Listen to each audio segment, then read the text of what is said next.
बिस्मिल्लाहिर्रहमानिर्रहीम अस्सलाम वालेकुम डियर स्टूडेंट। आज का जो हमारा टॉपिक है उसमें हमने डेफिकेशन रिफ्लेक्स और इसके कंट्रोल को डिस्कस करना है। डेफिकेशन रिफ्लेक्स का मतलब क्या है?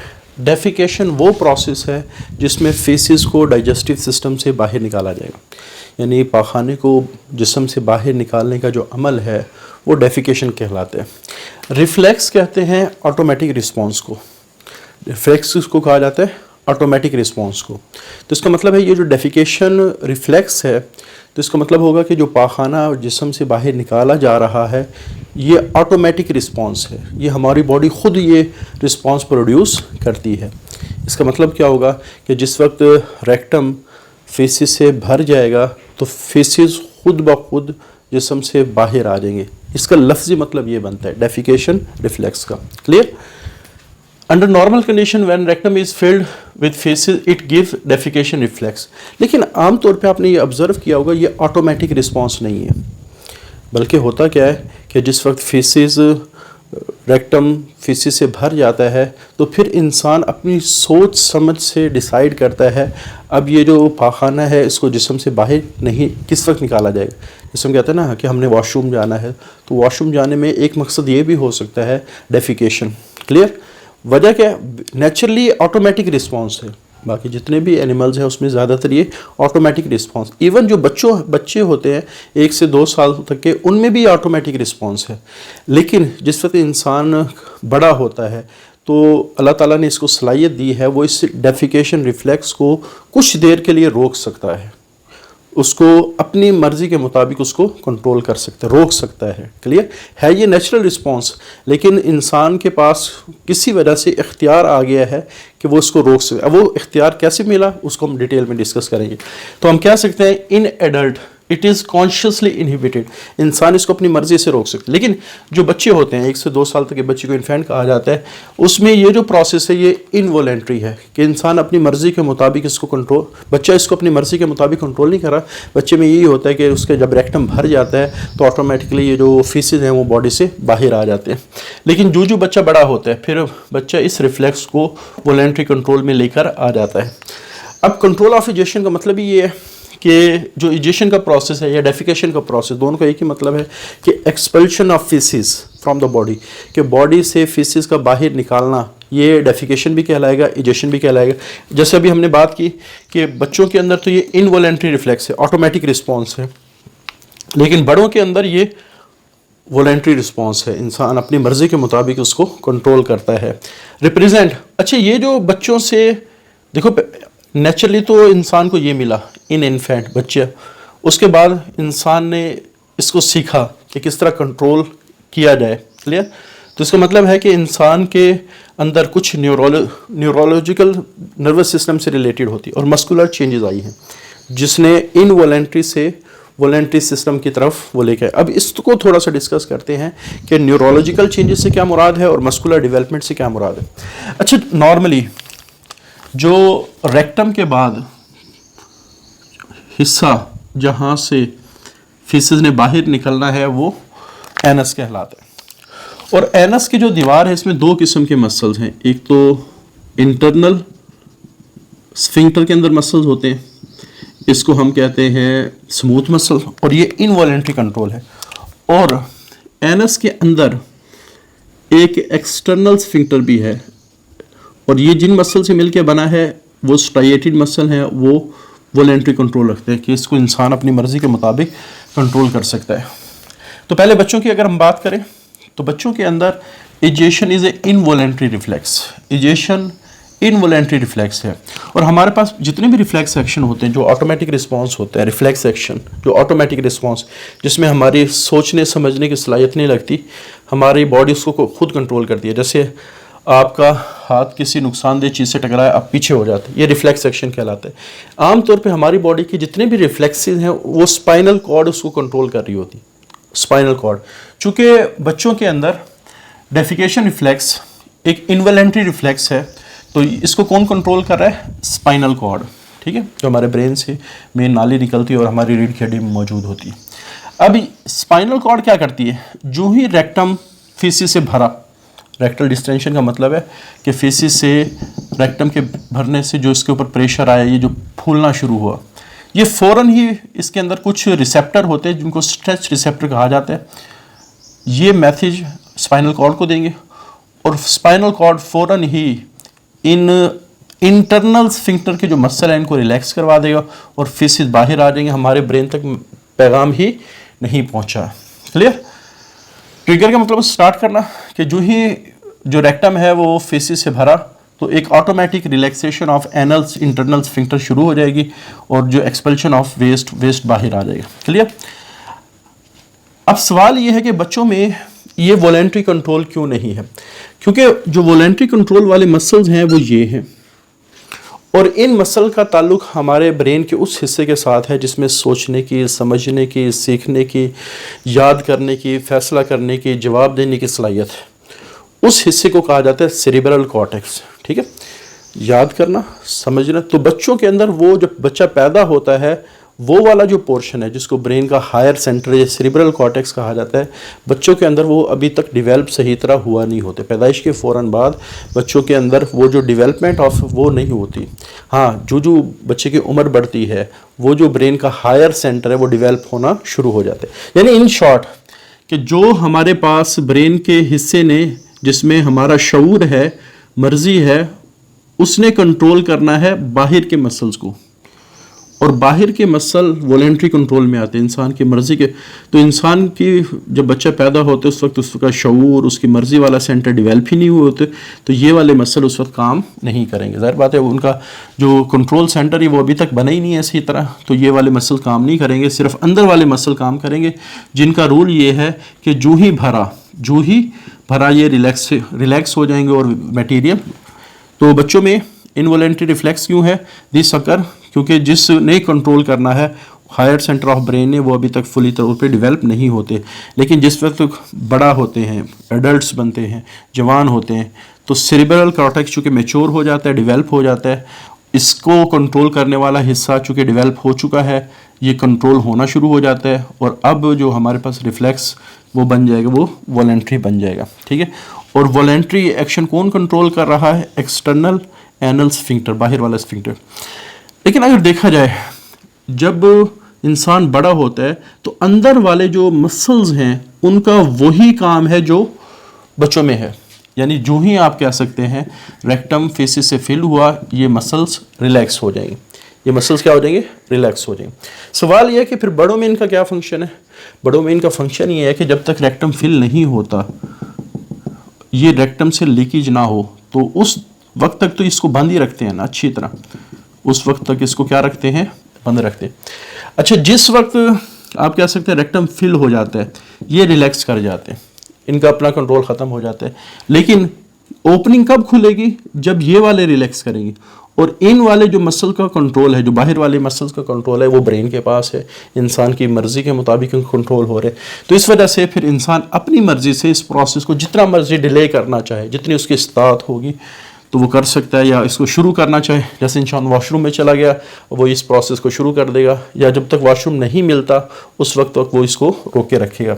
तो बहरहाल जब ये एक्सटर्नल एनल स्फिंक्टर का कंट्रोल संभाल लेता है, उसकी कॉन्शियसनेस, उसकी समझ बूझ इसका कंट्रोल संभाल लेती है, क्योंकि ये सेंटर डेवलप हो गया है, तो वो अपनी मर्जी से इसको डिले कर सकता है जब तक वो वॉशरूम नहीं जाता, और जब वॉशरूम चला जाएगा वो इसको इनिशिएट कर सकता है। तो ये जो ट्रांजिशन हुई है, ट्रांजिशन से क्या मुराद है कि ये जो बदलाव हुआ इनवॉलेंट्री रिफ्लेक्स से वॉलेंट्री कंट्रोल आया है। इसमें क्या हुआ कि इंसान का जो रिफ्लेक्स एक्शन था, देखो मैंने बताया ना कि बड़ों में भी रिफ्लेक्स पाथवे मौजूद है, अंदर वाला रिफ्लेक्स ही है, ठीक है, रिफ्लेक्स एक्शन ही है। फिर अंदर वाले के साथ बाहर वाले ने भी काम शुरू कर दिया। बच्चे बचपन में छोटे होते हुए सिर्फ अंदर वाला स्फिंक्टर काम कर रहे थे, और बड़ा हुआ तो इंसान के बाहर वाले स्फिंक्टर ने काम किया, और बाहर वाले स्फिंक्टर का ताल्लुक किसके साथ है? हमारे शऊर के साथ है, हमारी मर्जी के मुताबिक वाले सेंटर के साथ है। तो इस वजह से हुआ क्या, ये जो ट्रांजिशन हुई है, ये जो क्या हुई है, ट्रांजिशन हुई है कि इनवॉलेंट्री से वॉलेंट्री। इसमें क्या हुआ कि जो रिफ्लेक्स पाथवे है वो उसके साथ इंसान का शऊर भी, कॉग्निटिव फंक्शन हमारा ब्रेन का वो फंक्शन होता है जिसमें स्किल्स है, उसकी मेमोरी से रिलेटेड, उसकी लर्निंग से रिलेटेड, उसकी थिंकिंग से रिलेटेड, उसके आप कह सकते हैं जजमेंट से रिलेटेड, ये जितने भी फंक्शन है ना, ये कॉग्निटिव फंक्शन कहलाते हैं, जहनी सलाहियत है जिसको हम कह सकते हो। तो इंसान का जो रिफ्लेक्स पाथवे है उसके साथ कॉग्निटिव, ये नहीं हो गया रिफ्लेक्स पाथवे ख़त्म हो गया, रिफ्लेक्स पाथवे मौजूद है, उसकी मर्ज़ी भी उसमें शामिल हो गई, और ये ज़रूरी है सोशल और इन्वायरमेंटल डिमांड के लिए। देखो ना, इंसान जब बच्चा छोटा हो वो जहाँ मर्ज़ी पाखाना कर दे, पोटी कर दे, कोई महसूस नहीं करता, लेकिन जो बड़ा हो तो ज़ाहिर बात है वो ये काम नहीं कर सकता। तो ये उसकी अखलाकी तौर पे ये रिस्पॉन्सिबिलिटी है कि वो इस प्रोसेस को प्राइवेटली परफॉर्म करे, वॉशरूम जाके परफॉर्म करे। ये इंसान की अखलाकी और हमारा जो मुआशरा है, हमारा जो माहौल है, वो अलाउ नहीं करता डेफिकेशन का प्रोसेस हर जगह। तो इस वजह से इस प्रोसेस, इस डेवलपमेंट के ज़रिए से फ़ायदा क्या हुआ कि इंसान की जो सोशल और इन्वायरमेंटल रिक्वायरमेंट्स हैं कि डेफिकेशन का प्रोसेस इंसान ने एक मखसूस यानी वॉशरूम में परफॉर्म करना है या कोई ऐसी जगह परफॉर्म करना है जहाँ कोई देख ना रहा हो, तो वो इस कॉग्निटिव कंट्रोल की वजह से, इस मर्ज़ी और शऊर के मातहत आने की वजह से अब ये काम होना शुरू हो जाएगा। क्लियर? और यही बात हमने कही थी कि देखो हमारी बॉडी में जो न्यूरोलॉजिकल चेंजेस आ रही है, नर्वस सिस्टम में चेंजेस आ रही हैं, उसकी वजह से इनवॉलेंट्री और वॉलेंट्री और जो मस्कुलर डेवलपमेंट है कि शुरू में ये वाला जो स्फिंक्टर है ये सही तरह प्रॉपरली फंक्शनल नहीं होता, बाद में ये फंक्शनल होता है। तो इन दोनों चेंजेस की वजह से इनवॉलेंट्री रिफ्लेक्स वॉलेंट्री कंट्रोल में कन्वर्ट होता है। अच्छा, उसके बाद अगला जो हमारा टॉपिक है ना, ये तो आप लोगों ने पहले पढ़ा हुआ है, ठीक है। एक्सेसरी डाइजेस्टिव ग्लैंड से क्या मुराद है? ऐसे ग्लैंड जो डाइजेस्टिव सिस्टम का डायरेक्ट हिस्सा तो नहीं है, लेकिन कुछ ऐसे फंक्शन वो परफॉर्म करते हैं जिससे डाइजेस्टिव सिस्टम की मदद हो। आम तौर पे एक्सेसरी का वर्ड मददगार के लिए ही इस्तेमाल होता है, असिस्टेंट के लिए, मुआविन के लिए, हेल्पर के लिए इस्तेमाल होता है। जैसे लिवर के बहुत सारे फंक्शन हैं। एक फंक्शन जो हम पहले पढ़ चुके हैं वही यहाँ लिखा हुआ है कि इसने बाइल को प्रोड्यूस करना है, और बाइल फैट की डाइजेशन के लिए ज़रूरी है। ये तो आप लोगों ने वो जो स्मॉल इंटेस्टाइन वाला जो लेक्चर है उसको देख लेना है, वहाँ मैंने बड़ी डिटेल के साथ डिस्कस किया है कि बाइल फैट की डाइजेशन में किस तरह हेल्प करती हैं, ठीक है। बाइल क्या करती है? इमल्सीफाई करती है, और इमल्सीफाई का मतलब मैंने बताया था कि वाटर सालुबल का वाटर इनसालुबल फैट का वाटर सालुबल बनना, लिपिड के जो ड्रॉपलेट है बड़े ड्रॉपलेट का छोटे छोटे ड्रॉपलेट में कन्वर्ट होना, और उन ड्रॉपलेट का एक दूसरे से अलहदा रहना पानी के अंदर, ये इमल्सिफिकेशन का मतलब है। और इसकी वजह से क्या होगा? इनको डाइजेस्ट करना आसान हो। अच्छा, लिवर के अगले जो फंक्शन है डिटॉक्सिफिकेशन, स्टोरेज, उसके बाद रिसाइकलिंग, ये वो फंक्शन है जिसको अगले टॉपिक के अंदर बड़ी डिटेल से हम डिस्कस करेंगे। तो बहरहाल ये पहले पढ़ चुके हैं, ये आगे आने वाले हैं, इस वजह से यहाँ इतनी ज़्यादा मैंने एक्सप्लेनेशन नहीं दी। अच्छा, जो बाइल बनती है वो लिवर के ऊपर एक छोटा सा स्ट्रक्चर लगा होता है जिसको गॉल ब्लैडर कहा जाता है। तो लिवर पहले बाइल को इस गॉल ब्लैडर में स्टोर करता है और फिर उस बाइल डक्ट के ज़रिए से ये स्मॉल इंटेस्टाइन के अंदर भेज देता है। लेकिन बाज़ दफ़ा क्या होता है, लिवर इस बाइल डक्ट में, गॉल ब्लैडर में सिर्फ बाइल स्टोर नहीं करता, कोलेस्ट्रॉल भी स्टोर करना शुरू कर देता है जब बॉडी में कोलेस्ट्रॉल बहुत ज़्यादा अमाउंट में हो। अच्छा, कोलेस्ट्रॉल बाज़ दफ़ा इतना ज़्यादा हो जाता है कि प्रेसिपिटेट कर देते हैं, वो उसके ज़र्रात जमना शुरू हो जाते हैं इकट्ठे होके, और गॉल ब्लैडर के अंदर स्टोन बनाना शुरू कर दिया, जिसको हम उर्फ आम में कहते हैं पित्ते की पत्थरी, ठीक है। और चूंकि हमारे पास गॉल ब्लैडर का फंक्शन सिर्फ स्टोरेज का है, ये कोई चीज़ प्रोड्यूस नहीं कर रहा, और पित्ते की ये जो पत्थरी है इसको तोड़ने के लिए बाद ऑफ इस पूरे गॉल ब्लैडर को रिमूव कर दिया जाता है। इसका थोड़ा सा इफेक्ट ये होगा कि जो पहले चीज़ स्टोर होकर आराम से गई थी ना, अब वो आहिस्ता आहिस्ता रिलीज़ इसमें होती रहती है, ठीक है। यानी थोड़ा बहुत फ़र्क पड़ेगा, लेकिन चूंकि इसका काम स्टोरेज का है जस्ट, तो इसकी वजह से जो ओवरऑल चीज़ें प्रोड्यूस हो रही हैं वो इफेक्टेड नहीं होंगी। तो आमतौर पे इस पित्ते को बाद दफ़ा निकाल भी दिया जाता है।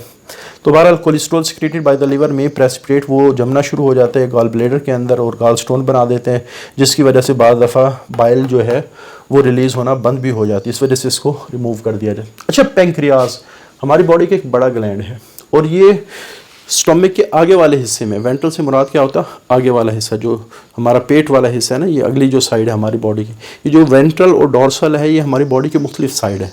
जो वेंट्रल साइड है वो पेट वाली या आगे वाली साइड को कहा जाता है। वेंट्रम का मतलब लफ्जी मतलब ही पेट होता है, और जो पिछली साइड है वो डॉर्सल साइड कहलाती है। ठीक है, पिछली साइड क्या कहलाती है, डॉर्सल, जिस तरफ हमारी रीढ़ की हड्डी। और जो बाजू वाली साइड है ये लेटरल साइड कहलाती है। जिस पे सर लगा होता है वो इंटीरियर साइड कहलाती है, जिस तरफ टांगे हैं वो पोस्टीरियर साइड कहलाती है। तो ये बाद दफ़ा हम पोजीशंस के लिए ना ये साइड को मेंशन करते हैं। तो बहरहाल ये जो पैंक्रियाज है ये आगे वाली साइड में है। ठीक है, और इसके दोनों फंक्शन है, एक्सोक्राइन और एंडोक्राइन। एंडोक्राइन में कोई हार्मोन पैदा होगा, और हार्मोन किसी नाली में नहीं बल्कि डायरेक्टली ब्लड में जाएगा।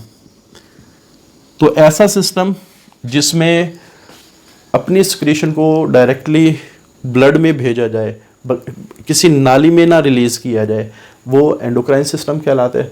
और जिसमें अपनी सिक्रीशन को किसी नाली के अंदर रिलीज़ किया जाए वो एक्सोक्राइन सिक्रीशन कहलाता है। जैसे हम एंडोक्राइन सिस्टम को डक्टलेस सिस्टम ऑफ ग्लैंड्स भी कह सकते हैं। जब पैंक्रियाज के एंडोक्राइन फंक्शन की बात करेंगे तो पैंक्रियाज क्या करता है, इसमें अपनी सिक्रीशन बनाता है, वो सेल से बाहर रिलीज़ कर देते हैं, और सेल के बाहर वो जो फ्लूइड पड़ा होता है उसे हम कहते हैं एक्स्ट्रा सेलुलर फ्लूइड, वो उसमें चली जाती है और वहाँ से वो डिफ्यूज़ होकर ब्लड कैपिलरीज में ब्लड में चली गई।